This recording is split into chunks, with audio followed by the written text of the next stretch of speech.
وعلى آله وصحبه وسلم تسليما كثيرا كثيرا. أما بعد فأعوذ بالله من الشيطان الرجيم.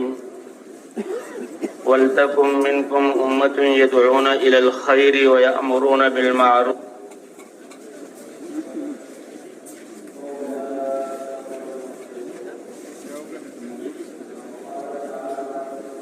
سبيلي أدعو إلى الله على بصيرة أنا ومن اتبعني وسبحان الله وما أنا من المشركين. وقال تعالى: ومن أحسن قولا ممن دعا إلى الله وعمل صالحا وقال إنني من المسلمين. وقال تعالى: والعصر إن الإنسان لفي خسر إلا الذين آمنوا وعملوا الصالحات وتواصوا بالحق وتواصوا بالصبر. صدق الله العظيم. وقال رسول الله صلى الله عليه وسلم: من قال لا إله إلا الله مخلصا بقلبه دخل الجنة. قيل: وما إخلاصها يا رسول الله؟ قال: أن تحجزه عن محارمه. وقال النبي صلى الله عليه وسلم: لا إله إلا الله تنفع من قالها وترد عنه العذاب والنقمة ما لم يستخفوا بحقها. قيل: وما الاستخفاف بحقها يا رسول الله؟ قال: أن يظهر العمل بالمعاصي فلا ينكر ولا يغير. وقال النبي صلى الله عليه وسلم: أيها الناس إن الله سبحانه وتعالى يقول: مروا بالمعروف وانهوا عن المنكر قبل أن تدعوا فلا أجيب لكم وتسألوني فلا أعطيكم وتستنصروني فلا أنصركم أو كما قال النبي صلی اللہ علیہ وسلم. میرے محترم دوستوں، بزرگوں اور بھائیوں، اللہ نے اس انسان کو اس کائنات میں بڑی عزت اور شرافت اور کرامت عطا فرما کر دنیا میں تھوڑے سے عرصے کے لیے بھیجا ہے، اور اس کو بہت بڑی ذمہ داری اللہ نے عطا فرمائی ہے. یہ زندگی اللہ نے امانت دی ہے، اور یہ دنیا انسان کا ٹھکانہ اور رہائش کی جگہ نہیں، بلکہ یہ تو گزرگاہ ہے. جیسے عالم ارواح سے آیا ہے، آدم علیہ السلام کو جنت سے اتارا گیا اور اس دنیا میں بھیجا گیا، تو بہت تھوڑے عرصے کے لیے بھیجا گیا اور عمل کے لیے بھیجا گیا. اللہ کا کتنا بڑا کرم ہے کہ عمل کی اور محنت کی زندگی بہت تھوڑی سی دی، اور اجر اور ثواب اور کامیابی اور نعمتوں کے لیے اللہ نے آخرت کی ہمیشہ ہمیشہ ہمیشہ کی کبھی ختم نہ ہونے والی زندگی بنائی ہے. تو یہ انسان تو اس دنیا میں مسافر ہے، جیسے سفر میں، ریل گاڑی میں، ہوائی جہاز میں اترتے ہیں لوگ ضرورت کے لیے اور پھر سوار ہو جاتے ہیں، اور اگر منزل پہ پہلے پہنچ جائیں تو بہت خوشی ہوتی ہے. تو اسی طرح یہ انسان، حضور صلی اللہ علیہ وسلم نے فرمایا: کن فی الدنیا کأنک غریب او عابر سبیل.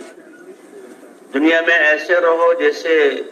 مسافر اور پردیسی پردیس میں کسی حاجت کے لیے جاتا ہے، وہاں رہتا ہے، بہت تھوڑی سی چیزوں پر گزارا کرتا ہے، اور اس کے سامنے اپنا وطن ہے. یہ راہ گزرتا آدمی جب تھک جاتا ہے، سایہ دار درخت کو یا چٹان کو دیکھتا ہے، تھوڑی دیر کے لیے سانس لینے کے لیے اور اپنی حالت کو درست کرنے کے لیے رک جاتا ہے اور پھر چل پڑتا ہے. تو اسی طرح ہر انسان اس دنیا میں مسافر ہے. جو بھی انسان آیا ہے دنیا میں نہیں رہا، اور اللہ نے اس دنیا کو انسان کے رہنے کی جگہ بنایا ہی نہیں ہے، اور نہ یہ دنیا خواہشات پورا ہونے کی جگہ ہے.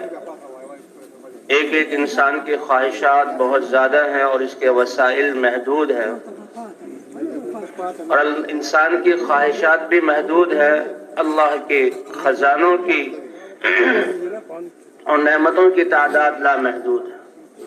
تو اللہ کے خزانوں سے فائدہ اٹھانے کے لیے اور براہ راست اللہ کی قدرت سے دنیا اور آخرت میں فائدہ اٹھانے کے لیے اللہ نے انسانوں کو مبارک دین و رحمت فرمایا ہے۔ جیسے اللہ ساری کائنات کے نظام کو اپنے ایک علم سے اور اپنے ایک ترتیب سے چلا رہے ہیں، اور یہ کائنات اللہ کے وحدانیت کی نشانی ہے، اسی طرح اس انسان کو بھی اللہ نے بیکار نہیں پیدا کیا، جو سب سے افضل ہے۔ افحسبتم انما خلقناکم عبثا وانکم الینا لا ترجعون، کیا پھر تم نے گمان کر لیا کہ تمہیں ہم نے بیکار اور بے مقصد پیدا کیا ہے اور تم ہماری طرف لوٹائے نہیں جاؤ گے؟ نہیں، انسان کو تو بہت بڑے مقصد کے لیے پیدا کیا اور کامیاب کرنے کے لیے پیدا کیا، اور کامیابی کو اللہ نے انسان کے لیے بہت آسان کیا کہ انسان کیسے کامیاب ہو۔ اعمال کے ذریعے کامیاب ہونا یہ بہت آسان راستہ ہے، بہت مختصر راستہ ہے کہ انسان اپنی زندگی کے شعبے میں جس سے بھی تعلق رکھتا ہو اللہ کے حکموں پر اور وقت کے نبی کے طریقوں پر انسان چل لے، اللہ اس کو کامیاب کر دیں گے۔ کامیابی کے لیے پھر انسان کو باہر کی چیزوں کے حاصل کرنے کی ضرورت نہیں، کیونکہ باہر کی جتنی بھی چیزیں ہیں، یہ مال ہے، یہ اسباب ہے، یہ دنیاوی نقشے ہیں، یہ تو خود مخلوق ہیں، اللہ کے امر کے تابع ہیں، اور ان کو اللہ نے پیدا کیا۔ تو کامیابی کے لیے تو انسان اللہ کے احکام، فقیر اپنی فقیرے میں اعلیٰ درجے کا کامیاب، مالدار اپنی مالداری میں اعلیٰ درجے کا کامیاب، حاکم اپنی حکومت میں اعلیٰ درجے کا کامیاب، اور زمیندار اپنے زمیندارے میں یہ اعلیٰ درجے کا کامیاب کب؟ جبکہ اپنے ان شعبوں میں جو اللہ نے اس کو عطا فرمایا اللہ کے حکم کو دیکھ کر چلے اور نبی کے طریقے کو دیکھ کر چلے، اللہ کے حکم کو نبی کے طریقے پر پورا کر لے۔ وَمَن يُطِعِ اللَّهَ وَرَسُولَهُ فَقَدْ فَازَ فَوْزًا عَظِيمًا، جو اللہ کی اطاعت کر لے اور اللہ کے رسول کی اطاعت کر لے، یہ کامیاب ہو چکا۔ اس لیے اللہ نے انسان کی کامیابی کا تعلق و دار و مدار اس کے اپنے جسم اور دل کے یقین سے رکھا ہے، کیونکہ بنیاد وہ ایمان ہے، دل کا یقین ہے۔ جی ہاں، کہ اللہ سے ہونا اور اللہ کی ذات پر یقین، اسی کی دعوت لے کر حضرات انبیاء کرام آئے۔ سارے انبیاء نے انسانوں کو اس لا الہ الا اللہ کے ذریعے اللہ کی طرف بلایا۔ یا قوم اعبدوا اللہ،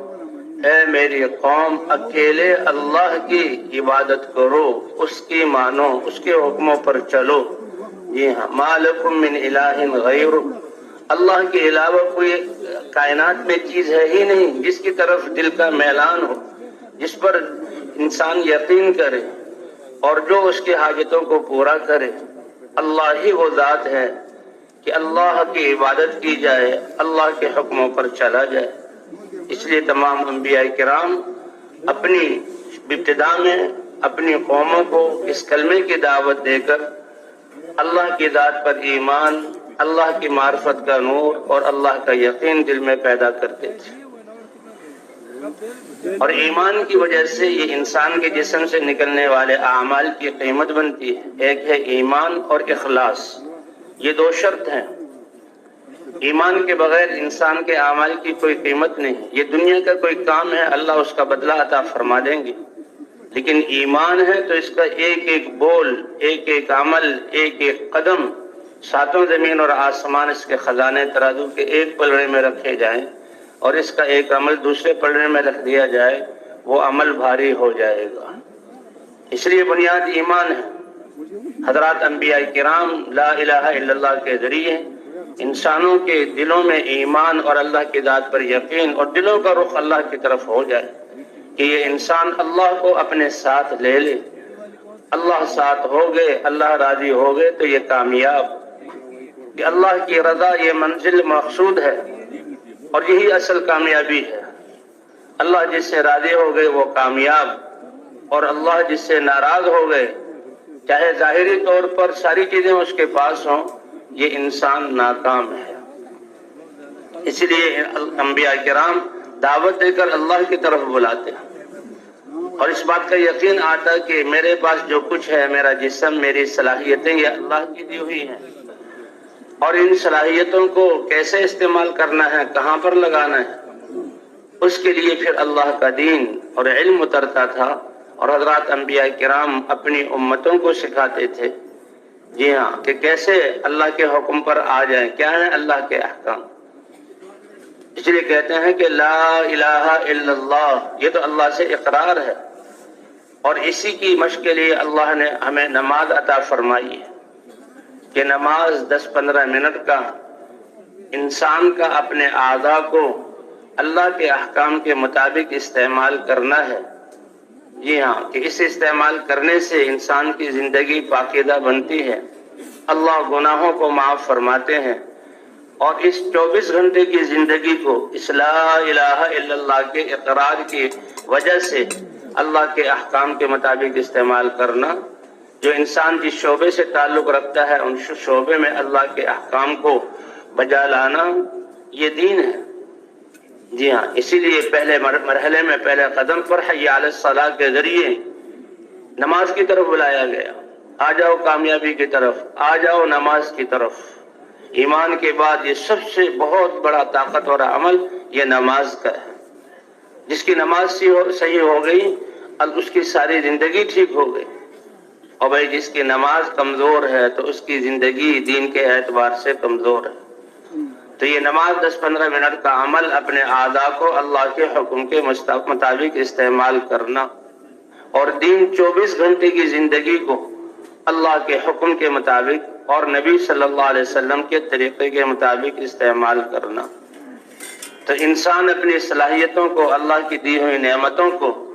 اپنی خواہشات پر استعمال کرتا تھا، یہ ظلم ہے، ظلم ہے۔ اس انبیاء کرام انسانوں کو ان کی دلوں کے رخوں کو اللہ کی طرف پھیرنے کے لیے دعوت دیتے تھے، اور اللہ سے براہ راست فائدہ اٹھانے کے لیے اعمال، احکام کی تعلیم دیتے تھے۔ اللہ تعالیٰ نے فرمایا وَلَوْ أَنَّ أَهْلَ الْقُرَىٰ آمَنُوا وَاتَّقَوْا لَفَتَحْنَا عَلَيْهِمْ بَرَكَاتٍ مِّنَ السَّمَاءِ وَالْأَرْضِ وَلَٰكِنْ كَذَّبُوا فَأَخَذْنَاهُمْ بِمَا كَانُوا يَكْسِبُونَ۔ اگر یہ بستیوں والے ایمان والے ہوتے کہ اللہ کو پہچان کر اللہ کی ذات پر یقین کر لیتے، اور اللہ کے اتارے ہوئے دستور زندگی کو اپنی شعبوں میں زندہ کر لیتے، تو آسمان اور زمین کی برکتوں کے دروازے ان کے لیے کھول دیتے۔ اسی لیے تاریخ گواہ ہے والعصر ان الانسان لفی خسر، زمانے کو اللہ گواہ بنا رہے ہیں۔ جتنے بھی قومیں آئیں اور انبیاء کرام آئے، تو جن لوگوں نے انبیاء کرام کی بات کو مان کر اللہ کی ذات پر ایمان جو لائے اور پھر اللہ کے اتارے ہوئے دین پر عمل کیا، یہ لوگ کامیاب ہیں۔ فما وتواصوا بالحق، ایک دوسرے کو حق کی وصیت بھی کی، اور ایک دوسرے کو حق کی طرف بلانے میں جو تکالیف اور پریشانیاں اور جو گھاٹیاں آئیں اس پر ایک دوسرے خود بھی صبر کیا اور دوسروں کو بھی صبر کی تلقین کی، یہ ہیں کامیاب۔ اس کے علاوہ سارے انسان بہت بڑی ناکامی میں۔ تو کامیابی کے لیے سب سے پہلا مرحلہ اللہ کی ذات پر ایمان ہے، اور اللہ کی ذات پر ایمان لانے والے وہ تو سب سے زیادہ اللہ سے محبت کرنے والے ہوتے ہیں، اور وہ اللہ کی اطاعت کرنے والے ہوتے ہیں، اور پھر اس کے بعد دوسرے انسانوں کی ہمدردی خیرخواہی میں ان کو حق کی طرف بلانے والے،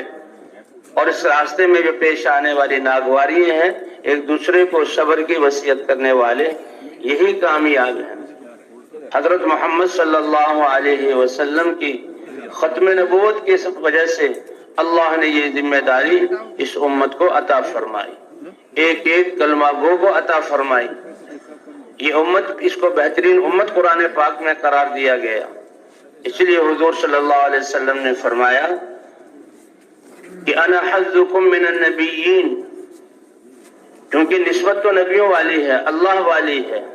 یہ دنیا کی نسبتیں تو کم درجے کی ہیں اور تعارف کے لیے ہیں اور ایک ترتیب کے لیے ہیں، اصل تو لا الہ الا اللہ، ہم اللہ کے بندے ہیں، محمد الرسول اللہ حضرت محمد صلی اللہ علیہ وسلم کی امت میں ہیں۔ اسی لیے نوح علیہ السلام، ان کی امت موسیٰ علیہ السلام، موسیٰ کلیم اللہ، ابراہیم خلیل اللہ، عیسیٰ روح اللہ، نوح شفیع اللہ، تو ان کی نسبت ان انبیاء کی طرف میں فرمایا تمہارا نصیبہ کہ تمہاری نسبت حضرت محمد صلی اللہ علیہ وسلم کی طرف ہے۔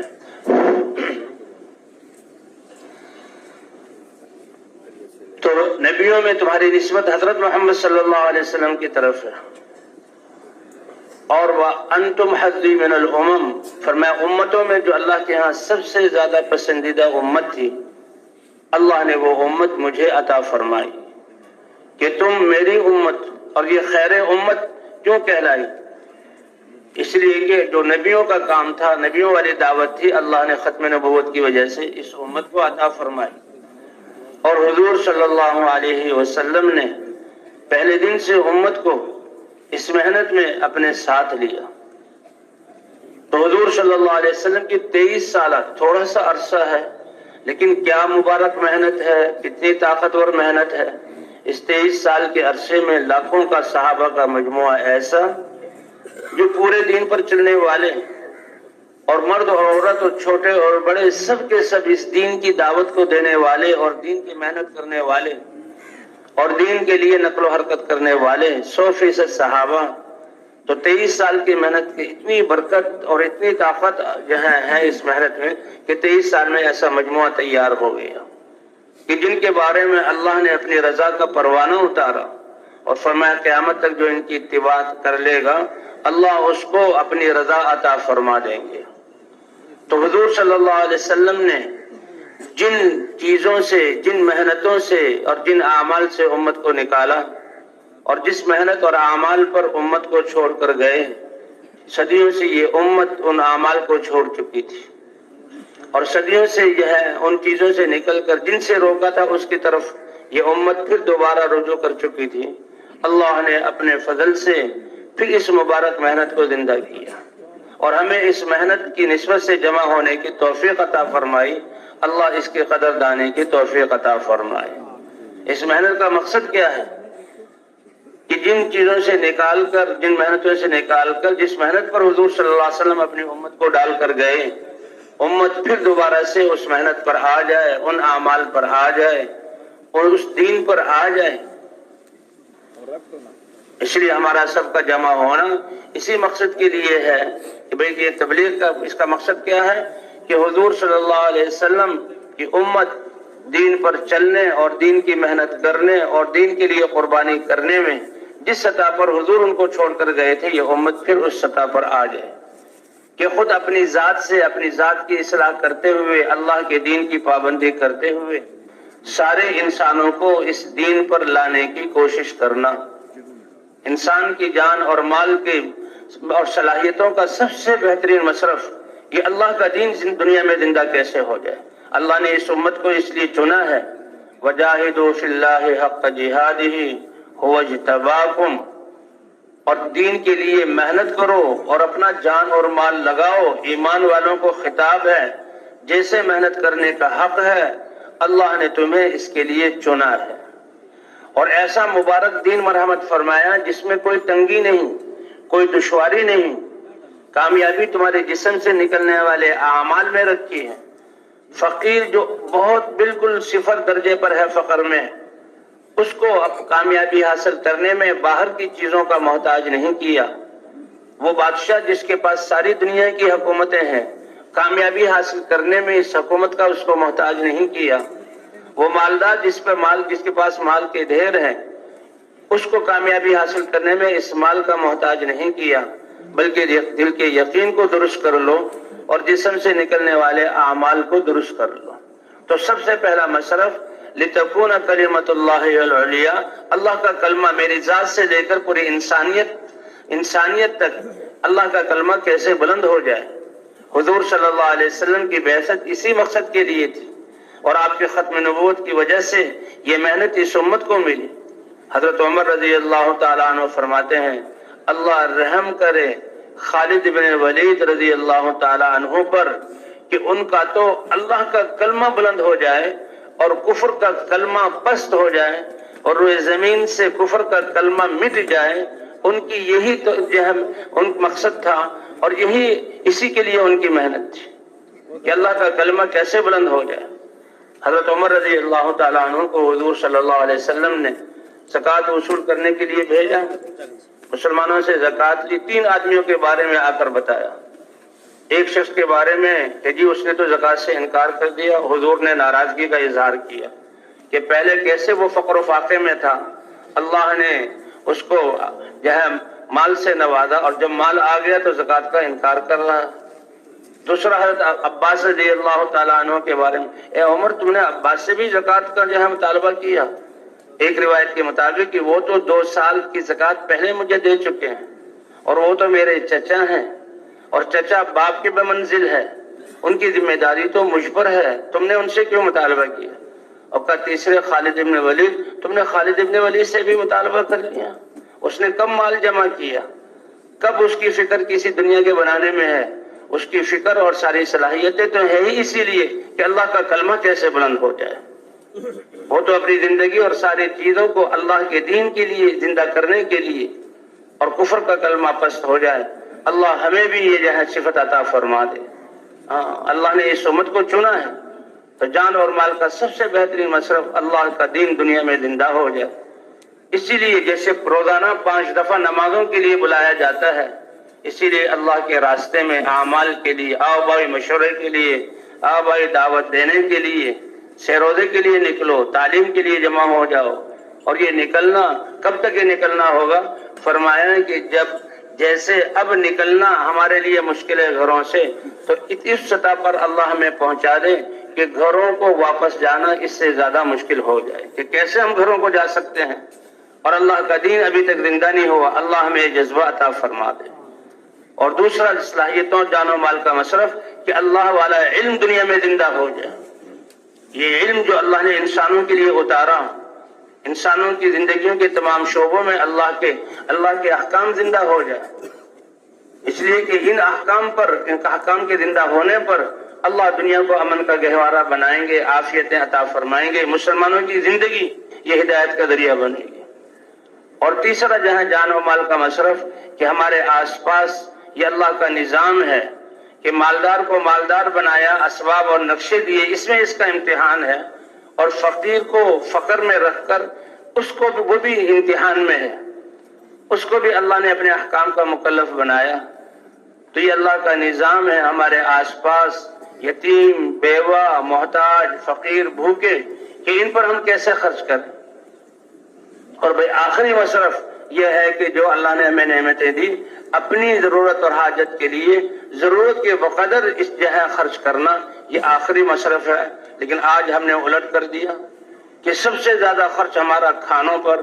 اس کے بعد اپنے لباس پر، اس کے بعد سواریوں کے اچھا ہونے پر، اور اس کے بعد جو ہے گھروں کے اچھا بنانے پر۔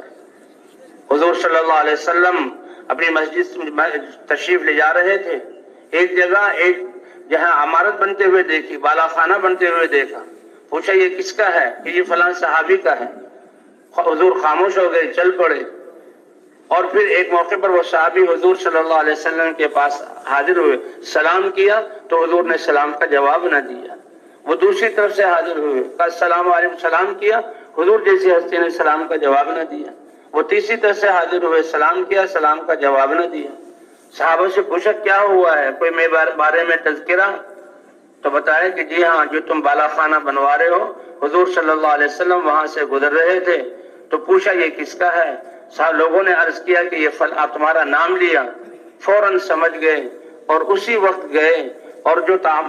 بالا خانہ تعمیر ہو رہا تھا اس کو گرا کر زمین سے برابر کر دیا، اور پھر آ کر حضور کی خدمت میں یہ نہیں کہا یا رسول اللہ میں نے گرا دیا، کہ حضور کو خود ہی پتہ لگ جائے گا۔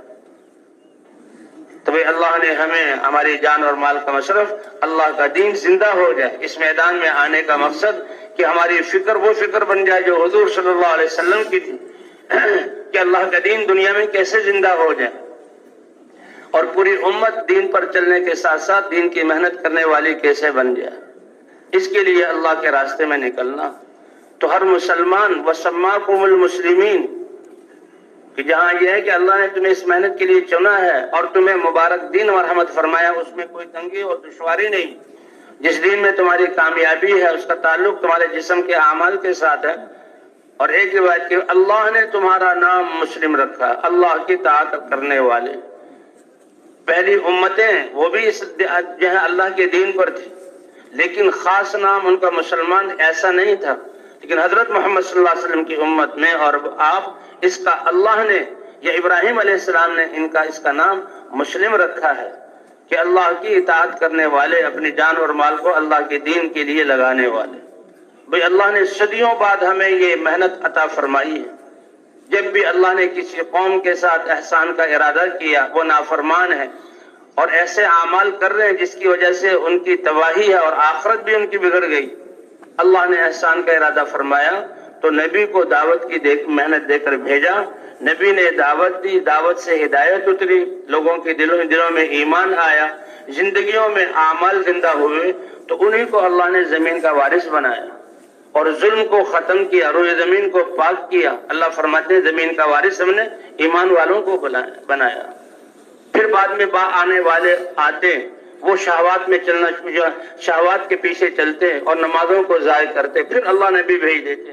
لیکن حضرت محمد صلی اللہ علیہ وسلم کی تشریف آوری پر نبوت کا دروازہ بند ہو گیا. آپ سارے انسانوں کے رسول اور نبی ہیں اور 23 سال کی مبارک محنت سے ایک جماعت صحابہ کی یہاں بنی جو اس دین کی محنت کرنے والی تھی. ختم نبوت کی وجہ سے اللہ نے یہ محنت اس امت کو عطا فرمائی، ایک ایک فرد کو عطا فرمائی. اور پوری تم بہترین امت ہو، تم سارے انسانوں کی نفع رسانی کے لیے نکالے گئے. اور بہترین ہونا کس وجہ سے؟ تأمرون بالمعروف وتنہون عن المنکر وتؤمنون باللہ،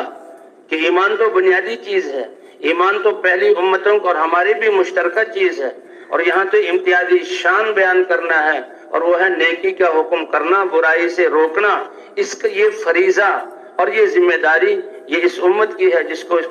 کی وجہ سے خیر امت قرار دیا گیا.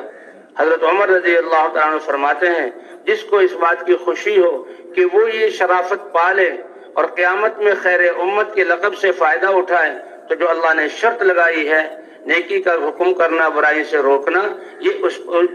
اس کو ادا کرنا ضروری، یہ شرط ہے.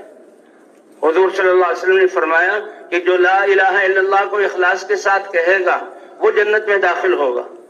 صحابہ کرام کو اللہ جزائے خیر عطا فرمائے حضور ہی سے سوال کر کے اس کے مطلب کو واضح کر دیا. یا رسول اللہ اخلاص کیا ہے؟ فرمایا یہ کلمہ جو اللہ سے وعدہ کیا، اے اللہ تیرے حکموں پر چلوں گا، یہ ایک وعدہ ہے اور اپنے آپ کو اللہ کے حوالے کرنا ہے. تو اس کلمے کے اخراج کی وجہ سے یہ کلمہ اس کو اللہ کی نافرمانیوں سے روک دے، یہ ہے اخلاص. اور حضور صلی اللہ علیہ وسلم نے فرمایا کہ کلمہ لا الہ الا اللہ اپنے کہنے والے کو نفع دیتا رہتا ہے اور یہ کلمہ کہنے والوں سے اللہ کی ناراضگی، عذاب اور انتقام کو، سزا کو دور کرتا رہتا ہے جب تک کہ یہ کلمہ کہنے والے اس کے حق کے ساتھ حق کا استخفاف نہ کریں اور اس کو ہلکا نہ سمجھے. صحابہ نے پوچھا یا رسول اللہ اس کلمے کا استخفاف کیا ہے، اس کو ہلکا سمجھنا کیا ہے؟ کلمے والے ہیں ہلکا سمجھ رہے ہیں. فرمایا اللہ کی نافرمانی ظاہر ہو جائے اور یہ کلمے والے جو ہیں اس نافرمانی کو ختم کرنے کی کوشش نہ کریں اور اس کو تبدیل کرنے کی کوشش نہ کریں. یہ پوری امت کی اللہ نے ذمہ داری عطا فرمائی اور آج یہ ہمیں کام عطا فرمایا ہے. تو اس لیے فرماتے ہیں کہ بھئی جو پچھلی زندگی ہے ہماری جو اس مقصد کے بغیر گزری اس پر تو ہمیں ندامت ہو، اللہ سے معافی مانگیں. اور جو بقیہ زندگی اللہ نے ابھی سب سے قیمتی سرمایہ زندگی کے سانس ہیں، اس میں یہ نیت ہو کہ اللہ کے دین کو، کلمے کو بلند کرنا اور حضور کی محنت کو کرنا اور پوری انسانیت تک اس کلمے کو پہنچانا، یہ ہماری ذمہ داری ہے. تو اس کی نیت کرتے ہیں نا انشاءاللہ. یہ دن رات اسی کے مذاکرے ہو رہے ہیں کہ کیسے ہر امتی کو اس بات کا احساس، ساری پوری امت ایک ایک جہاں فرد کی ذمہ دار ہے اور ہر فرد پوری امت کا جہاں ذمہ دار ہے کہ ہمارا مقصد کہ اللہ کا کلمہ بلند ہو جائے. اب جب جیسے زندگی کا مقصد اور نیت ہوگا اسی کی بقدر اس انسان کی اور اس کی زندگی کی قیمت ہوگی. اللہ کی نظروں میں ہم اپنی قیمتوں کو بڑھائیں. یہ تجارت، یہ زراعت، یہ تو اسباب ہیں، اور یہ جو ہماری زندگی کا مقصد نہیں ہے۔ زندگی کا مقصد تو حضور صلی اللہ علیہ وسلم والی محنت ہے، تو اس کے مطابق ہماری قیمت ہوگی، پھر اعمال کا اجر ہوگا، اللہ اسی کے مطابق تربیت فرمائیں گے، اور پھر ان کی محنت کا اثر اللہ پورے عالم پر ڈالیں گے۔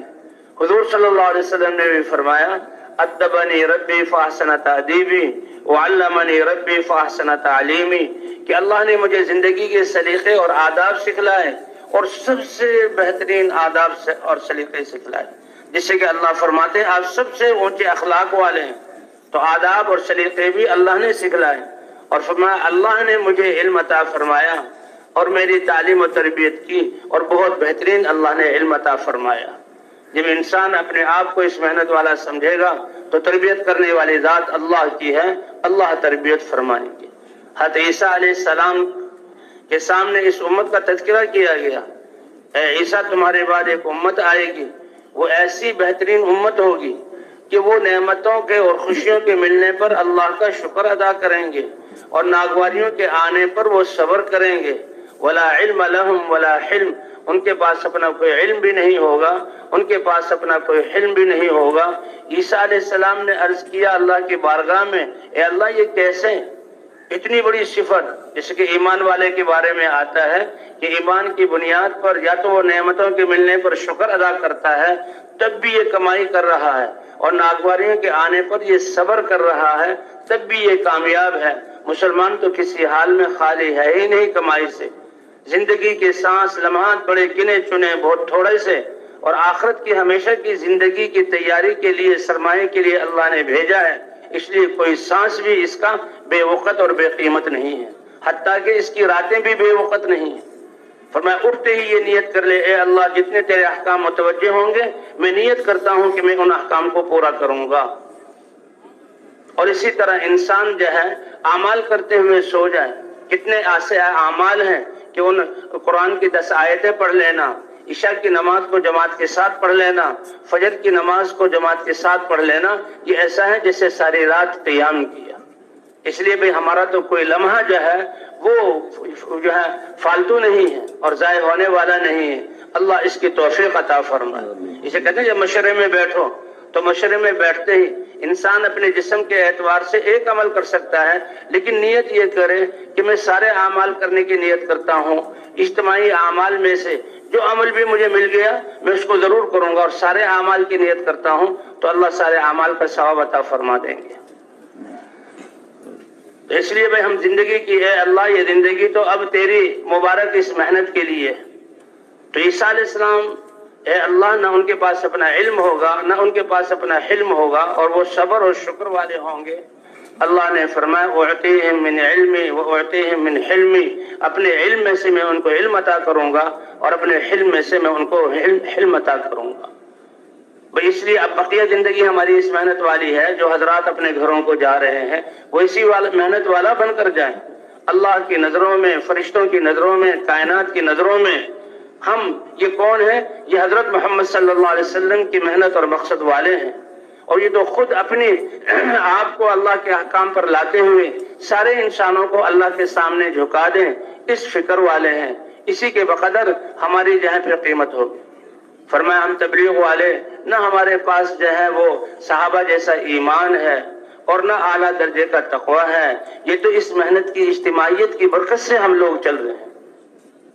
اللہ تعالیٰ یہ اتنے اچھے نتائج ظاہر کر رہا ہے، اللہ ہماری کمیوں پر پردہ ڈال رہا ہے، اور اللہ کی مہربانی سے نتائج ظاہر ہو رہے ہیں۔ بے اللہ ہماری نیتوں کو بھی پاک کر دے، اللہ ہمارے جذبات بھی پاکیزہ بنا دے، اللہ ہمارے اعمال بھی پاکیزہ بنا دے، اور اللہ اس محنت کو اپنی چاہت کے مطابق کرنے والا بنا دے۔ اللہ نے ہر مرد اور عورت کو اس محنت کا مکلف بنایا، ہر مسلمان کو دعوت پر کھڑا کرنا ہے، ہر مسلمان کو فضائل کی تعلیم میں بٹھا کر اللہ کے احکام کو سیکھنے والا اور دوسروں کو سکھانے والا بنانا ہے، اور عبادات کو صحیح نہج پر لانے کی کوشش کرنے والا بنانا ہے کہ نماز بن گئی تو ساری زندگی بن جائے گی، سارے شعبوں میں اللہ کے احکام زندہ ہو جائے۔ نماز تھوڑے سے وقت کا ایک عمل ہے جس میں اپنے جسم کو پابند کرتے ہیں، اور دین 24 گھنٹے کی زندگی کو اللہ کے حکم کے پابند کرنا۔ لا الہ الا اللہ میں ہم نے اقرار کیا تو اس لیے ہر مسلمان دعوت پر آ جائے، ہر مسلمان فضائل کی تعلیم کے حلقوں میں بیٹھ کر اللہ کے وعدوں اور انعامات کو سن کر، یہ فضائل کی تعلیم کی طاقت ہے کہ کروڑوں انسان آج اللہ کے راستے میں نکلے ہوئے، حالانکہ 60-70 سال پیچھے چلے جائیں تو کوئی ایسا رواج نہیں تھا۔ اس فضائل کی تعلیم کی برکت سے یہ شکلیں، یہ صورتیں، یہ لباس، فضائل کی تعلیم، یہ ہماری غذا ہے۔ اس لیے بے فضائل کی تعلیم میں بیٹھ کر پھر اپنے اپنے شعبوں کے متعلق علماء سے پوچھ کر اپنی کمائیوں کو، اپنی خوشیوں کو، اپنی معاشرت کو اللہ کے حکم اور نبی کے طریقے کے مطابق بنانا، اور بھئی حضور صلی اللہ علیہ وسلم کی صفات کو کے ساتھ اس محنت کو کرنا اور خدمت کو سر انجام دینا، اس کی کوشش کرنا کہ حضور صلی اللہ علیہ وسلم، اللہ فرماتے ہیں ہم نے آپ کو نرمی دی اور اس دین کی وجہ سے ہم نے ساری انسانیت کو آپ کے ساتھ جوڑ دیا۔ جی ہاں، آپ کی فکر کہ کیسے آپ کی فکر تھی، کتنے آپ نرم تھے، فَبِمَا رَحْمَةٍ مِّنَ اللَّهِ لِنْتَ لَهُمْ، کہ ہم نے اپنی مہربانی سے آپ کو نرم کیا۔ تو حضور والی صفات کو اپنے اندر پیدا کرنے کی کوشش کرنا، اس کے لیے دین کو سمجھنا، دین پر عمل کرنا اور دین کی محنت کے لیے نکلنا، یہ ماحول کے ساتھ آسان ہوگا۔ جیسے مدینہ منورہ میں ماحول بن گیا، پھر ایسا ماحول تھا کہ بازاروں میں اور کھیتوں میں، ہر جگہ گھروں میں بھی اللہ کا دین، فرماتے ہم اپنے بازاروں میں ایسے ہوتے تھے جیسے مسجدوں میں ہوتے تھے۔ اس لیے بھئی اپنے تمام شعبوں کو جو ہے اس محنت اور دین کو زندہ کرنے کے لیے ماحول بنانا ہوگا۔ اب ہر مسلمان داعی بن جائے، تعلیم و تعلم والا ہو جائے اور ذکر و عبادت والا ہو جائے اور جو ہے حضور صلی اللہ علیہ وسلم کی صفات والا ہو جائے، اس کے لیے بھئی یہ مسجد کے اعمال ہے کہ روزانہ ایک مضبوط جماعت ہو جو اس کا فکر کرے اور تقاضوں کو سوچے، اور ہر ساتھی ان تقاضوں کو پورا کرنے کے لیے روزانہ وقت دے، 2.5 گھنٹے تو کم از کم ہے، جی ہاں روزانہ وقت دے اور لوگوں سے ملاقاتیں کریں۔ اسی طرح جو ہے ہفتے کے 2 گشت ہیں اور 6 روزہ ہے، بیرونی گشت کے ذریعے سے کہ اپنے آس پاس کی مسجد والوں کو اس کام کے لیے اٹھانا۔ فرمایا جس مسجد کا بیرونی گشت اس کا اہتمام نہیں تو یہ دلیل ہے کہ یہ کام کمزور ہے۔ جیسے مقامی گشت کرنا ہے، بیرونی گشت بھی، اور بھئی سارے وقت لگائے ہوئے ساتھیوں کو جوڑنا ہے، یہ ہم میں سے ہر ایک کی ضرورت ہے۔ اللہ تعالیٰ نے ہمیں یہ شرف بخشا، پوری دنیا کام سیکھنے کے لیے یہاں آ رہی ہے۔ تو بھئی مدینہ منورہ میں تو جو آتے تھے، مدینہ منورہ کو تو ایسا ماحول تھا کہ ایمان لا کر آئے، مردوں کو مسجدوں میں بھیج دیا جاتا، عورتوں کو گھروں میں بھیج دیا جاتا، عورتیں عورتوں کو دین سکھاتی، مرد مردوں کو دین سکھاتے، اور چند دنوں ہی میں وہ لوگ دین کے فقیہ بن کر لوٹتے تھے۔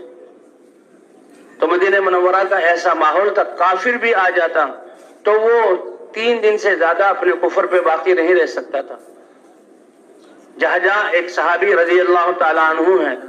یہ مدینے لائے گئے، مدینے میں آئے، کفر کی حالت میں تھے، لمبا ان کا قد تھا، بڑے ڈیل ڈول والے تھے۔ حضور صلی اللہ علیہ وسلم صحابہ کو تقسیم کیا کرتے تھے، کون میرے یہ ہیں ان آنے والوں کو، مہمانوں کو، تو کون ان کو لے جائے گا؟ تو یہ کفر پر تھے، جسم بھی بڑا تھا، کوئی صحابی ان کے لے جانے کے لیے تیار ہی نہیں کہ یہ تو بہت زیادہ کھائے گا، اس کو میں کہاں دے سکتا ہوں۔ اور جب کسی کو کوئی نہ لے جاتا تو حضور اس کو اپنے گھر لے جاتے۔ جہاں کو حضور صلی اللہ علیہ وسلم اپنے گھر لے آئے، حضرت ام سلمہ رضی اللہ تعالیٰ عنہ کی باری تھی، کچھ بکریاں تھیں، ان کا دودھ تھا، وہی حضور صلی اللہ علیہ وسلم کے لیے تھا۔ گھر والوں کا گزارا، چند کھجوریں کھا لی اور دودھ پی لیا۔ تو قاعدہ یہ تھا کہ پہلے مہمان کو دیا جائے، اس سے بچ جائے تو پھر گھر والے استعمال کریں۔ اب جہاں اتنے بڑے ڈیل ڈول والے تھے کہ سارا دودھ، 7 بکریاں کا ذکر آتا، سارا دودھ پی گئے، اور اللہ کے رسول کے لیے اور گھر والوں کے لیے کچھ بھی نہ بچا۔ اللہ کے رسول نے بھی بھوک کی حالت میں رات گزاری اور گھر والوں نے بھی بھوک کی حالت میں رات گزاری، اور ابھی یہ کفر پر ہے۔ پھر جب صبح ہوئی تو پھر مسجد نبی میں آ گئے۔ اب مسجد نبی کے اعمال کو دیکھ رہے ہیں، کہ مسجد نبی کے اعمال کو دیکھ رہے ہیں تو کفر پر باقی نہ رہ سکے، یہ اخلاق اور یہ حسن معاشرت، یہ اعمال تو اسلام میں داخل ہو گئے۔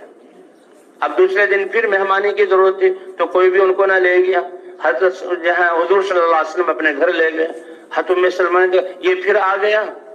اور آج تک جہاں دودھ جو ہے یہ بھی سارا پی لے گا، اس لیے پھر ہمیں بھوکا رہنا پڑے گا۔ کچھ ناراضگی کا اظہار فرمایا۔ حضور نے فرمایا اے ام سلمہ ایسا نہیں، اور دودھ جب اس کے حوالے کیا گیا تو اس کا 7واں حصہ اس نے پیا اور کہا یا رسول اللہ میں سیر ہو گیا، اور وہ دودھ واپس آیا۔ تو میں سلمہ حیران ہوئی، اے اللہ کے رسول یہ کیا؟ کہا یہ اب مسلمان ہو گیا ہے، یہ ایمان لے آیا ہے، ایمان کی وجہ سے اللہ مومن کے اور مسلمان کے رزق میں برکت کر دیتے ہیں۔ کافر تو اس کی مال میں برکت ہوتی نہیں، وہ تو بھوک کی وجہ سے کھاتا ہے، وہ 7 آنتیں بھر کر کھاتا ہے، اور مسلمان ایک آنت کو بھر لے اللہ اس کی کفایت فرما دیتے ہیں۔ تو بھی ایسے مدینے کا ماحول بن گیا تھا کہ کوئی جو اور مکہ مکرمہ میں تو سارے صحابہ انفرادی دعوت دے رہے ہیں، اور مدینہ منورہ میں ایک مسجد بنی اور یہاں سے جماعتوں کی صورت میں صحابہ کے لشکر کو بھیجا جا رہا ہے۔ 10 سال کے عرصے میں آتا ہے 80 سے لے کر 150 تک کا تذکرہ ہے، چھوٹے بڑے سفر صحابہ سے کروائے، اور 25 بڑے سفروں میں یا 27 بڑے سفروں میں حضور خود ساتھ تشریف لے گئے، اور 50 چھوٹے سفروں میں حضور ساتھ تشریف لے گئے، اور صحابہ سے 80 سے لے کر 100-150 تک سفر کروائے۔ تو مدینہ اب ان کو مدینہ کے لیے کتنا وقت ملا ہوگا، اور کیا مدینہ منورہ آ کر حضور صلی اللہ علیہ وسلم یہ فرماتے تھے کہ اب اپنی دنیا کے کاموں کو درست کر لو پھر جب آواز لگے چل پڑنا؟ نہیں، مدینے میں بھی ایسی ذمہ داری دی کہ دنیا کے کاموں کے لیے بہت کم وقت ان کو بچتا تھا، کیونکہ آنے والوں کی ذمہ داری، تو جو مدینے کی ذمہ داری وہی ہمارا مقامی کام ہے کہ بھئی ہم اپنے آپ کو حضرت محمد صلی اللہ علیہ وسلم کی محنت والا سمجھ کر ہر مسلمان کو دعوت پر ڈالنا، تعلیم و تعلم پر ڈالنا، عبادات کو صحیح نہج پر قائم کرنے کی کوشش پر ڈالنا، اور حضور صلی اللہ علیہ وسلم والے اخلاق کی صحیح کوشش کرنا، اس پر ڈالنے کے لیے ہم اپنے ان اعمال کا اہتمام کریں،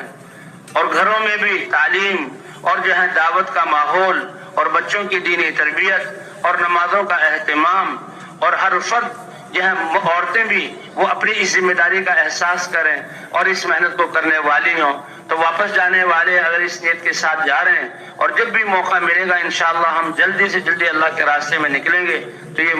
واپس لوٹنا بھی بہت مبارک ہے۔ اب جتنے خوش قسمت لوگ ہیں جو اس میدان سے اللہ کے راستے میں جا رہے ہیں، یہ تو اصل مقصود ہے، اللہ کے راستے میں جانے والے صحابہ کرام، یا رسول اللہ یہ اللہ کے راستے میں جا رہے ہیں، کیا ہم ان کا اجر پا سکتے ہیں رہتے ہوئے؟ حضور صلی اللہ علیہ وسلم نے فرمایا بتاؤ، اگر یہ اللہ کے راستے میں نکل جائیں تو تم روزہ شروع کر دو اور ان کے واپس آنے تک افطار نہ کرو، اور جب یہ اللہ کے راستے میں جا رہے ہیں تم نمازوں کے لیے کھڑے ہو جاؤ، ان کے واپس آنے تک نماز کو نہ چھوڑو، تو کیا تم ایسا کر سکتے ہو؟ یا رسول اللہ نہیں کر سکتے۔ فرمایا اگر یہ اعمال کر بھی لو تب بھی ان کے نکلنے کے 10ویں حصے کو، ثواب کے 10ویں حصوں کو بھی تم پہنچ نہیں سکتے۔ حضرت عبداللہ بن رواحہ رضی اللہ تعالیٰ عنہ کو حضور نے جماعت میں روانہ کیا، اور یہ بڑی ایک اہم جماعت تھی۔ تمام ہوگا اتنا ہی ہماری تربیت ہوگی اور ہمارا یہ کام ہمارے لیے اور دوسروں کے لیے فائدہ مند ہوگا۔ صحابہ کرام، حضور صلی اللہ علیہ وسلم نے فرمایا انسان جب اپنے گھر سے چلے تو آخری سب سے بڑا تحفہ کہ 2 رکعت نفل پڑھ کے پھر گھر سے نکلے۔ تو بھئی ہم بھی ہوں، جب بھی ہم ایک جگہ سے دوسرے سفر کریں، سفر سے پہلے 2 رکعت نفل پڑھ لیں، اور جتنا دعاؤں کا اہتمام ہوگا اور ہمارے اعمال میں حضور صلی اللہ علیہ وسلم کی سنت کی اتباع ہوگی، یہ عمل ہمارے لیے بھی تربیت کا ذریعہ بنے گا اور طاقتور بن کر امت کے لیے بھی تبدیلی کا ذریعہ بنے گا۔ اس لیے راستے کے دائیں طرف چلنا، نظروں کی حفاظت کرتے ہوئے چلنا، اور اللہ کا ذکر کرتے ہوئے دعوت دیتے ہوئے چلنا۔ جتنی جگہوں سے گزریں گے، جو درخت اور جو کھیت اور جو ڈھیلے اور جو پتھر، اتنا شعور ہے کہ انسان کے نیک اعمال کے انوارات کو وہ محسوس کرتے ہیں، اور قیامت میں یہ اللہ کے ہاں گواہی دیں گے۔ یہ زمین کے حصے بھی اس کو احساس ہوتا ہے، اسی لیے تو نیک آدمی جب چلتا ہے تو زمین کو احساس ہوتا ہے، اور قبر میں رکھا جاتا ہے تو زمین کہتی ہے جتنے لوگ میری پشت پر چلتے تھے سب سے زیادہ محبوب تم تھے، آج میرے حوالے ہوئے ہو تو میرا معاملہ بھی دیکھو گے، اور وہ اس کے لیے وسیع ہو جاتی ہے۔ اور نظروں کی حفاظت کرنا، اس لیے کہ آتا ہے، صاف آتا ہے کہ نظر شیطان کے تیروں میں سے ایک زہریلا تیر ہے۔ یہ نظر حلال چیزیں بھی جن کو دیکھیں تو پھر اس کی تصویر دل میں آ جاتی ہے، وہ اس کا اثر دل میں آ جاتا ہے۔ آج کل کی دنیا کی چیزیں وہ ایسی اللہ کی پناہ، ایسی ان کی شکلیں اور ایسے ان کے جو ہے زیب و زینت کے لبادے چڑھائے ہوئے کہ پھر انسان کے دل میں آ کر پھر نہ ذکر میں دل لگتا ہے اور نہ نماز میں. اکثر شکایت یہ دھیان نہیں بن رہا. تو وہی نظروں کو یعنی حرام سے تو نظر کی حفاظت کرنا یہ فرض ہے اور وہ حلال چیزوں سے بھی نظروں کو جھکا کر رکھنا یہ ضروری ہے تاکہ یکسوئی حاصل ہو. اب جب اسٹیشن پر بیٹھے ہیں پہنچے ہیں دو ساتھی جو ہیں وہ ٹکٹ لے کر ساتھیوں کو ٹکٹ دے دیں اور ہر ایک ساتھی کا ٹکٹ اس کے حوالے کیا جائے اور گاڑی جب آئے تو اترنے والوں کا اکرام کیا جائے اور پھر چڑھ کر ہم گاڑی میں سوار ہو جائیں. بس آئی ہے تو بس کا آنے کے بعد بس میں بسم اللہ سے سوار ہوں اور بیٹھ کر الحمدللہ 3 مرتبہ اللہ اکبر 3 مرتبہ سبحانک انی ظلمت یہ دعا پڑھ کر پھر آسمان کی طرف دیکھیں اور پھر جہاں سفر کی دعائیں ہیں ان کو پڑھ لیا جائے. جہاں سے نکل رہے ہیں بسم اللہ توکلت علی اللہ ولا حول ولا قوت الا باللہ. بس والوں سے خدمت والے بات کر لیں کہ ہم اللہ کے راستے میں جا رہے ہیں. نماز کے اوقات میں آپ نے گاڑی کو روکنا ہوگا اور ایسی جگہ جہاں پانی مسجد ہو یا پانی کا انتظام ہو سارے ساتھی جو ہے نماز پڑھ سکیں. اسی طرح ریل گاڑی میں بھی اس میں بھی نماز کا اہتمام کرنا ہے لیکن اس کو جو نظام الاوقات ہے وہ معلوم کر لیے جائیں. اگر گاڑی کسی اسٹیشن پر اتنا زیادہ رکتی ہے 10-12 منٹ کہ ہم اتر کر باجماعت نماز پڑھ لیں پھر تو اترا جائے ورنہ گاڑی ہی میں جو راستہ اور دروازوں کے پاس جگہ ہوتی ہے 3-3 5-5 آدمی یہ جماعت کر کے نماز پڑھیں. اور بھئی ہم بھی اپنے وقت کی حفاظت کریں. اگر باوضو رہیں تو بہت ہی اچھی بات ہے. یہ وضو مومن کا ہتھیار ہے کہ جب وضو ٹوٹا وضو کر لیا تو پھر تو بہت ہی کم وقت لگے گا. بس والوں نے بس روک دی کہ بھئی تھوڑا وقت ہے تو اس لیے پہلے ہم نماز کا اہتمام. ایک صحابی حضور صلی اللہ علیہ وسلم کی خدمت میں یا رسول اللہ بھوک اور فقر و فاقہ ہے. حضور صلی اللہ علیہ وسلم نے ایک جملہ فرمایا اے صحابی باوضو رہا کرو. تو انہوں نے باوضو رہنے کا اہتمام شروع کر دیا. تھوڑے دنوں بعد حضور کا اس کے سامنے پیش ہوئے. حضور نے پوچھا کیا حال ہے؟ یا رسول اللہ اللہ نے فقر کو دور کر دیا. اب جاتے ہوئے بسوں میں بیٹھے ہیں یا ریل گاڑی میں بیٹھے ہیں تو عام مجمع کے ساتھ ہم بیٹھے تاکہ ہمیں انہیں دعوت دینے کا موقع ملے. اگر اپنے ہی ساتھی ہیں جماعت والے ساتھی ہیں پھر بھی ہمارے راستے کے اعمال دعاؤں کا اہتمام ذکر کا اہتمام اور ایک دوسرے کو دعوت دینا. عمومی لوگوں کے ساتھ بیٹھنا تو ان کو دعوت دی جائے. یہ دعوت اتنا بڑا عمل ہے کہ اللہ خود داعی ہے سب سے پہلے کہ آؤ جنت کی طرف دوڑو اللہ کی طرف انیبوا الی اللہ اللہ کی طرف گڑ گڑاؤ. اللہ دعوت دیتے ہیں. سارے انبیاء کو دعوت دے کر بھیجا گیا. دعوت ہی سے انسانوں کی زندگیاں بنی. حضرت محمد صلی اللہ علیہ وسلم کی ختم نبوت کی وجہ سے ہر کلمہ گو مرد اور عورت کو اس دعوت والی ذمہ داری ملی. تو اللہ فرماتے ہیں دعوت دیجئے حکمت کے ساتھ کہ جس کو دعوت دے رہے ہیں اس کے مزاج کو اس کے دینی سطح کو پہچان کر کیسے بات کرنی ہے کیسے نرمی سے بات کرنی ہے.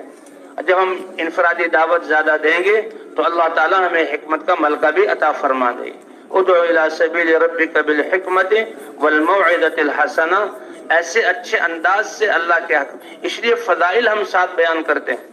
فضائل کے انداز میں اللہ نے بھی اپنے احکام کو قرآن پاک میں اور حضور صلی اللہ علیہ وسلم نے احادیث میں اپنی سنتوں اور اللہ کے اوامر کو فضائل کے ساتھ جوڑا ہے.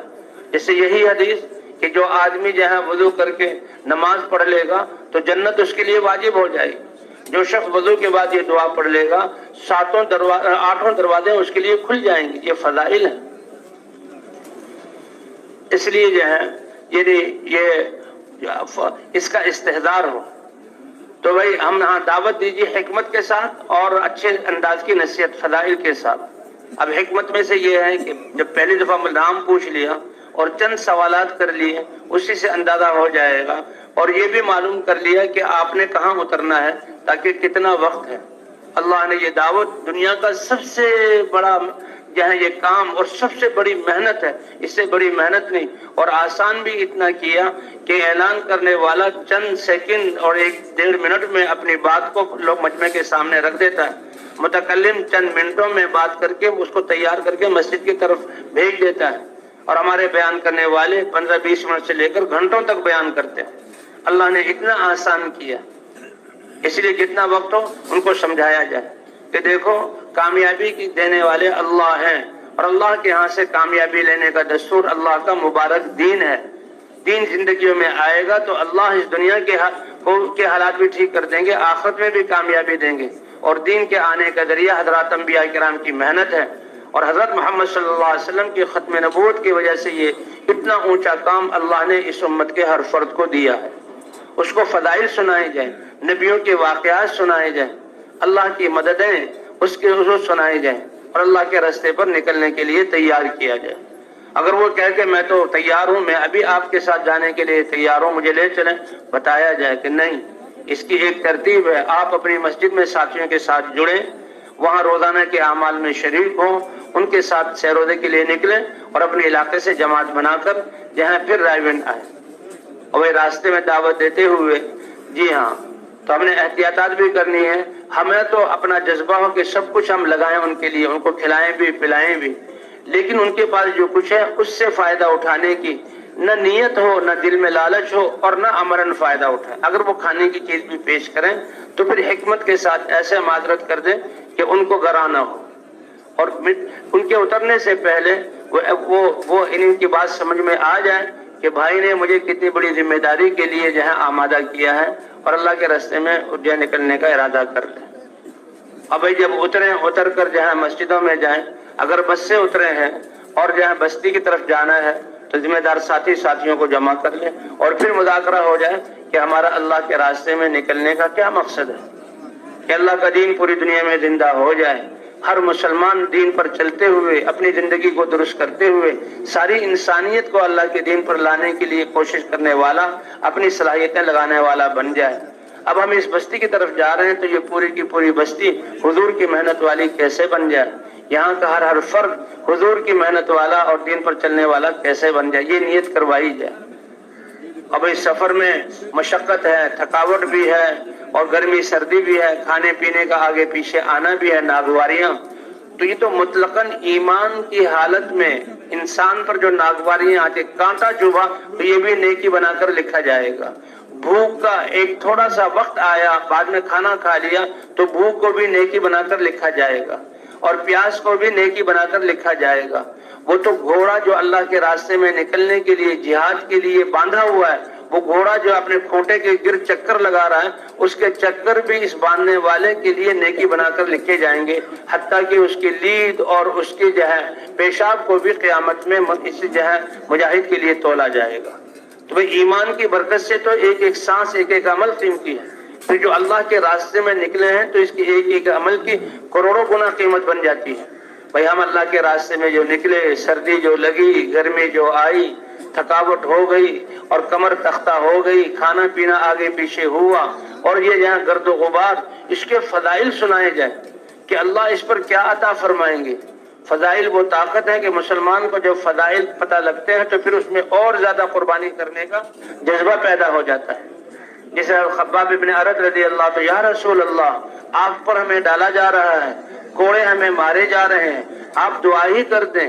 کہ ان مشکلات سے ہم بچ جائیں، آپ دعا ہی کر دیں کہ اللہ ہماری دشمنوں کے خلاف مدد فرمائے۔ تو حضور نے دعا نہیں کی، مدد کی دعا نہیں مانگی، بلکہ اور زیادہ قربانی کرنے والوں کے واقعات، کہ دین کے لیے تو آروں سے چیرا گیا، دین کے لیے تو کھال اور گوشت کو جسم سے نکال دیا گیا، لیکن پھر بھی وہ اپنے ایمان پر باقی رہے، مزید قربانی پر آمادہ کیا۔ تو بھئی آج تو قربانی یہی ہے، اپنی جہاں حاجات کو آگے پیچھے کرنا، ساتھیوں کو فضائل سنائی جائے، اور جب جماعت سے مذاکرہ ہو رہا ہے، جو دیہات والے ساتھی بسوں سے اتر کر جا رہے ہیں ان کو بھی اپنے ساتھ لے لیا جائے، بھئی دعا ہوگی دعا میں شریک کر لیا جائے، ان کے کانوں میں بھی پڑ جائے کہ یہ بستروں والے جو آئے ہیں یہ ہماری بستی میں کس لیے جا رہے ہیں۔ ایسی ہمدردی، ایسی خیر خواہی اور حضور صلی اللہ علیہ وسلم والی شفقت والے الفاظ جب وہ سنیں گے، یہ تو اس مشغولی کے زمانے میں، مادہ پرستی اور نفسا نفسی کے زمانے میں ہمیں حضور کی محنت پر کھڑا کرنے کے لیے آئے ہیں، اور دعا میں ان کے لیے دعا کرتے ہوئے آنکھوں کے آنسو، تو یہ ہمارے انشاءاللہ کام والے بن کر جائیں گے۔ جسے حبیب نجار سے پہلے وہ اللہ کی طرف سے یا نبی کی طرف سے بھیجے ہوئے حبیب نجار سے ملے، وہ ایمان لے آیا، اور جب قوم کی طرف وہ گئے تو قوم والوں نے ان کو مارنا چاہا تو حبیب نجار آگے بڑھ گیا۔ تو بھی اس لیے دعا میں شریک کر لیں، اور پھر راستے کے دائیں طرف اسی آداب کے ساتھ ذکر کرتے ہوئے، سیکھتے سکھاتے ہوئے اور نظروں کی حفاظت کرتے ہوئے اور بستی نظر آنے پر یہ دعائیں کتنی ہیں، اللہم بارک لنا فیہا، اللہم ارزقنا جناہا، وَأَعِذْنَا مِن وَبَاهَا، اللہم حببنا الی اہلہا وحبب صالح اہلہا الینا۔ یہ دعا پڑھتے ہوئے ہم بستی میں داخل ہوں اور راستے کے دائیں طرف چلیں اور بستی میں داخل ہو کر جہاں مسجد کی طرف، جب مسجد میں پہنچے تو یہ مسجد اللہ کا گھر ہے، ٹھہر جائیں، اللہ کے گھر کی عظمت کا استحضار کہ ہم نے اللہ کے گھر میں داخل کیسے ہونا ہے۔ بیوتی فی الارض المساجد، میرے گھر، اللہ فرماتے ہیں مساجد ہے، مسجد میں آنے والے اللہ کے مہمان ہیں۔ جو صبح کو مسجد میں آئے یا شام کو مسجد میں آئے، ایک ایک کو لکھا جائے گا، اور ایک ایک آنے پر، جیسے کسی کے گھر جائیں تو وہ مہمان نوازی کرتا ہے، اللہ فرماتے ہیں ایک ایک کے آنے پر قیامت میں اپنی شان کے مطابق ان کی مہمانی کروں گا۔ اگر ایک بستی میں کام کرتے ہوئے ایک مسجد سے دوسری مسجد کی طرف ہم جانا ہوتا ہے تو اگر ان مسجد والوں کو ایک رات پہلے ہی اطلاع کر دیں کہ اس وقت ہماری جماعت پہنچے گی، تاکہ پرانے ساتھی جو ہیں ہمارے جماعت کو لینے کے لیے مشورے میں بیٹھ کر نصرت کے لیے پہلے سے تیار ہوں۔ لیکن پہلی دفعہ داخل ہونے کوئی بات نہیں، راستے میں کچھ ساتھیوں سے معلوم کر لیں، پرانے ساتھی کو پیغام پہنچ جائے، ایسا نہ ہو کہ مسجد بند ہوئی ہے، تالا لگا ہوا ہے، اسی میں کافی دیر لگی۔ اب رکے مسجد کے سامنے تو یہ اللہ کا گھر ہے، اور مسجد میں ہمارا تو ہر عمل کا جہاں آداب ہیں، سلیقے ہیں، وہ آپس میں سیکھنا سکھانا۔ تو اللہ کے گھر میں داخل ہونے کے آداب کہ انسان جب داخل ہونے لگے تو جہاں سے مسجد کی حد شروع ہے، پہلے پاؤں سے جوتا نکال کر جوتے پر رکھ لیں، پھر دائیں پاؤں سے جوتا نکال کر مسجد کے اندر داخل کریں، کیونکہ ہر اچھی چیز ہے کہ تعلیم اور تربیت ہے ہماری، کھانا کھانا ہو اور جو ہے وضو کرنا ہو، کپڑے پہننے ہو، مسجد میں داخل ہونا دائیں طرف سے۔ جی ہاں، بسم اللہ والصلاة والسلام علی رسول اللہ، اللہم انی اسألک اللہم افتح لی ابواب رحمتک، یہ دعا پڑھ کے داخل ہو۔ اب مسجد میں داخل ہوتے ہی ہمارے ساتھ سامان ہے، اگر وہاں کوئی حجرہ اور کمرہ جماعت والوں کے لیے ہے تو سامان وہاں رکھا جائے، اور اگر حجرہ امام کا یا کسی خاص کا ہے، ہمارے لیے نہیں، تو پھر مسجد میں۔ لیکن مسجد میں داخل جیسے داؤں پاؤں سے داخل ہو تو بدبودار چیز، یہ مٹی کا تیل ہے یا جو ہے گیس کا چولہا ہے، ان چیزوں کو لے کر مسجد میں، اور لہسن اور پیاز کچے، ان کو لے کر داخل نہیں ہونا۔ فرماتے مساجد یہ اللہ کا گھر ہے، یہ تو ان کو تو خوشبودار رکھنے کا حکم ہے، اور فرشتے اس میں ہوتے ہیں، اور فرشتے سے نور کے بنے ہوئے ہیں۔ جب ایک انسان کو ایک بدبو سے تکلیف ہوتی ہے تو وہ فرشتوں کو کتنی تکلیف ہوگی۔ مسجد میں بسترے بالکل مرتب کر کے کونے میں اس طرح کے صف کا جو ہے وہ حصہ جو ہے ہم اس کو مشغول نہ کریں، اس طرح داخل ہو جائیں، اور سب سے پہلے مسجد کی صفائی کے دورے صفائی کر دیں، ٹینکی میں پانی بھرنا ہے بھر دیں، وضو کی جگہ کو صاف کر دیں، اور پہلے وضو کر کے سارے ساتھی 2 رکعت نفل پڑھیں اور اللہ سے مانگیں، کیونکہ دعوت اور دعا، جیسے دعوت انسانوں کو اللہ کی طرف بلانا، دعا اللہ سے رحمت مانگنا۔ تو اے اللہ ہمارے دل بھی اپنے دین کی طرف مائل فرما، اور اے اللہ جن لوگوں میں ہم محنت کرنے آئے ہیں، اے اللہ ان کے دلوں کو بھی دین کی طرف مائل فرما، اور ہمارے یہاں آنے کو ان کے اللہ کے اپنے راستے میں نکلنے کا ذریعہ بنا دے۔ تو اللہ سے خوب مانگے، اور خوب مانگ کر پھر جو ہے ہم سب مشورے کے لیے بیٹھ جائیں۔ بستی والوں کو اطلاع ہے، پرانے ساتھی وہ تو پہلے سے آ جائیں گے، یا ہم نے اطلاع بھیج دی آ جائیں گے، تو پھر وہاں بستی والوں کو ساتھ لے کر ہم مشورہ کریں۔ جہاں اللہ نے یہ ایک عالمی کام دیا ہے، نبیوں والا کام دیا ہے، جس محنت سے انسانوں کے دلوں کا رخ اللہ کی طرف ہوتا ہے، اور یہ انسان اللہ کے دین اور محنت کے ذریعے اللہ کی مدد ساتھ لینے والا بنتا ہے، اتنا بڑا کام دیا، تو اس کام کو کرنے کے لیے اللہ نے مشورہ بھی دیا، کہ مشورہ بہت اللہ کا امر ہے، حضور صلی اللہ علیہ وسلم کی سنت ہے۔ اور مشورے کا مقصد کیا ہے کہ ہم سب کمزور ہیں، سارے ساتھیوں سے رائے لی جائے، ایک چیز کے پہلو سارے ظاہر ہو جائیں، اور ان پہلوؤں کے ظاہر ہونے کے بعد پھر ذمہ دار ساتھی جو ہے وہ فیصلہ کرے۔ اللہ کے رسول تو آپ پر تو وحی اتر رہی ہے، اور آپ کی تربیت تو وحی کے ذریعے کی جا رہی ہے، اور آپ صحابہ میں سب سے زیادہ جاننے والے، صحابہ کو سکھانے والے ہیں، لیکن امت کو مشورے پر ڈالنے کے لیے اللہ نے فرمایا وَشَاوِرْهُمْ فِي الْأَمْرِ، آپ ان سے مشورہ کیجئے، ہاں آپ ان سے مشورہ کیجئے، ان کی رائے لیجئے، کہ مشورے سے دل جڑیں گے اور مشورے سے ساتھیوں کا حوصلہ بڑھے گا اور مشورے کے ذریعے سے ساتھیوں کو اپنی صلاحیتیں دین کے لیے لگانے کا جذبہ پیدا ہوگا، لگانے کا جذبہ، اور ساتھیوں کی تربیت ہوگی مشورے کے ذریعے۔ اس لیے مشورہ بہت اہم ہے سارے ساتھی۔ اگر اس وقت کم ہے تو کچھ اعمال کا مشورہ کر لیا جائے اور تفصیلی مشورہ جب پرانے ساتھی آئیں، بہرحال روزانہ مشورہ یہ ہمارے کام کا حصہ ہے۔ اللہ بھی فرماتے وَأَمْرُهُمْ شُورَىٰ بَيْنَهُمْ، اللہ نے پہلے نماز کا ذکر کیا اور بعد میں جو ہے زکوٰۃ دینے کا ذکر کیا، دو فرضوں کے بیچ میں وَأَمْرُهُمْ شُورَىٰ بَيْنَهُمْ کہ یہ آپس میں مشورے سے معاملے کو طے کرتے ہیں۔ مَا خَابَ مَنِ اسْتَخَارَ وَمَا نَدِمَ مَنِ اسْتَشَارَ، کہ جو اللہ سے خیر کی دعا مانگ لے تو وہ محروم نہیں جائے گا، اور جو مشورے سے کام کرے اس کو ندامت نہیں اٹھانی پڑے گی۔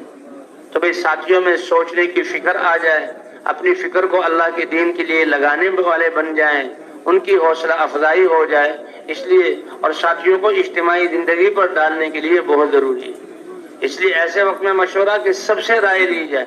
اور سارے ساتھی اللہ کی طرف متوجہ ہوں، اور مشورے میں بیٹھنے سے پہلے یا مشورے میں بیٹھتے اے اللہ جو میرے ذمہ کام ہوگا میں نے سارے کام کرنے، سارے کاموں کی نیت کر لی جائے، نیت کرنے پر اللہ اس کا اجر عطا فرما دیں گے، باقی مشورے سے جو کام ملے اس کے لیے جہاں اپنے آپ کو پیش کر دیں۔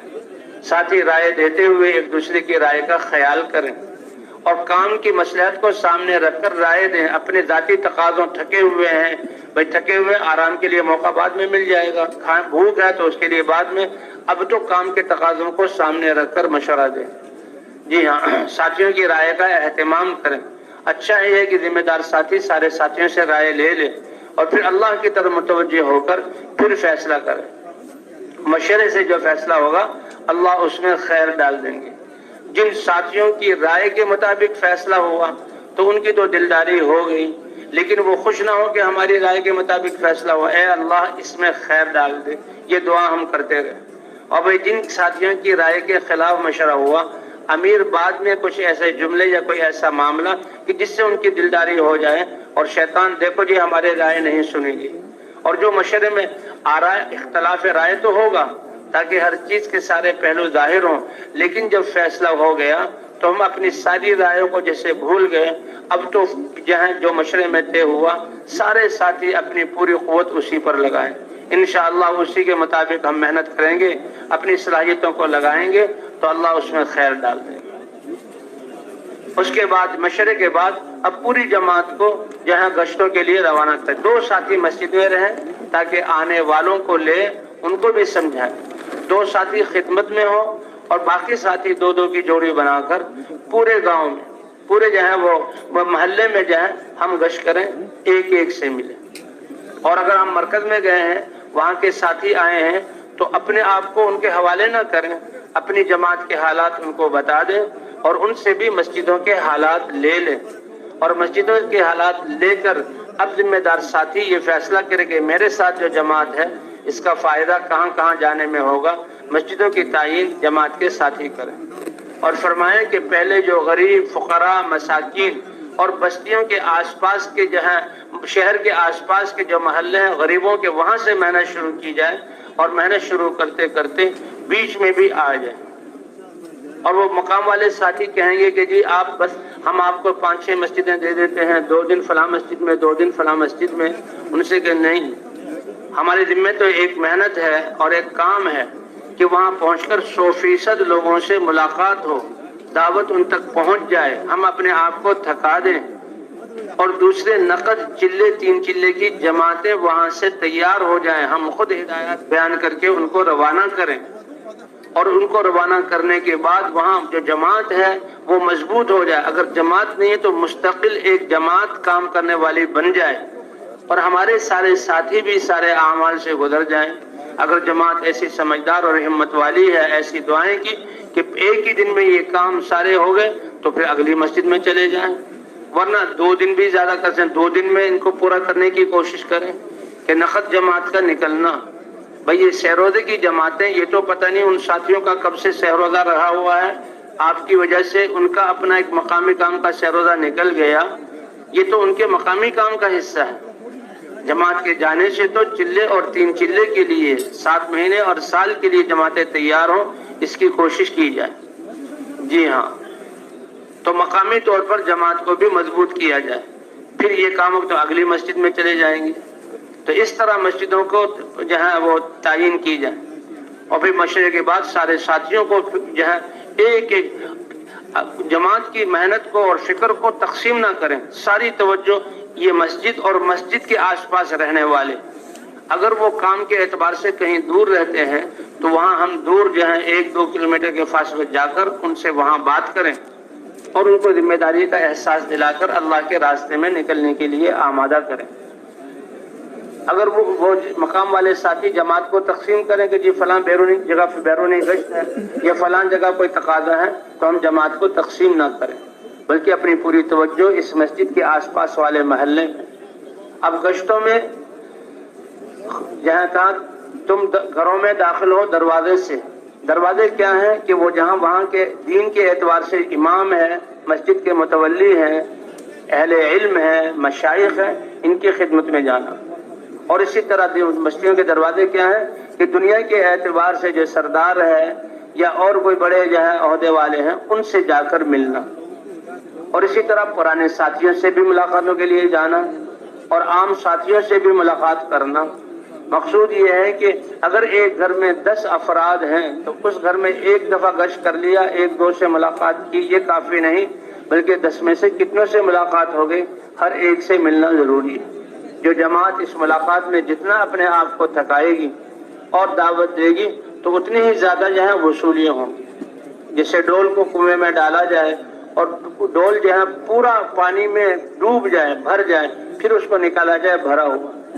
تو وہ جماعت جو خوب گشتوں میں اپنے آپ کو تھکائے گی تو وصولی بھی ہوگی۔ کہ یہ کام ہے دعوت میں اپنے گھنٹوں لگنا اور گشتوں میں پھرنا، گھنٹوں پھرنا، اور اس طرح تعلیم میں بیٹھنا اور نمازوں کو بنانا اور خدمت، اس میں ہم گھنٹوں ہر عمل میں ہم لگائیں، تو یہ پھرنا پھرانا بھی ہمارا 2.5-3 گھنٹے 4 گھنٹے تک ہمارا ہونا چاہیے۔ تو اس کی کوشش کریں گے نا انشاءاللہ۔ جو پرانے ساتھی کام کرنے والے ہیں وہ تو جلدی آ جائیں گے، بھئی یہ سب پرانوں کا مجمع ہے اور اللہ کا فضل ہے، اللہ اس کام کو پھیلا رہے ہیں اور ہماری محنت نہیں، اللہ اپنے فضل سے لوگوں کے رخوں کو اس طرف کر رہے ہیں، تو بھئی لوگ ہماری طرف آ رہے ہیں۔ اس لیے جتنے بھی پرانے ساتھی ہیں وہ اپنی مسجد کے اعمال کو ایسے کریں کہ ہماری مسجدیں بیرون کے مہمان آئیں، جماعتیں آئیں تو سارے ساتھی مقامی کام کرنے والے ہوں۔ بھئی اللہ تعالیٰ جنہیں نعمت دی ہے اپنے فضل سے دی ہے، اور اللہ غیرت والے بھی ہیں، جس اللہ نے یہ نعمت دی ہے، ایک عالم کہتے بھی جو دینا جانتا ہے وہ لینا بھی جانتا ہے،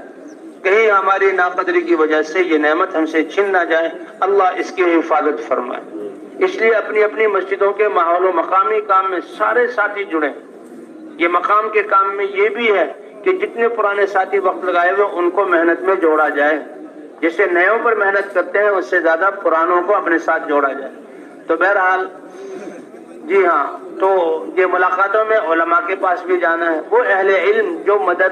علم میں لگے ہوئے ہیں، شروع ہی سے مدرسے کی چٹائیوں پر بیٹھے، فقر و فاقہ اور سادہ زندگی سے علم حاصل کیا اور اس علم کی امانت کو وہ جو ہے لوگوں تک پہنچا رہے ہیں، تو ان کے پاس جانا ان کا حق بنتا ہے کہ وہ ہمیں اتنی بڑی دولت دے رہے ہیں، تو ان کے پاس جاتے ہوئے کوئی پھل یا کوئی چیز ہدیے کے طور پر ان کے پاس لے جائیں، اور ایسے وقت میں جایا جائے جو ان کے ملاقات کا وقت ہو،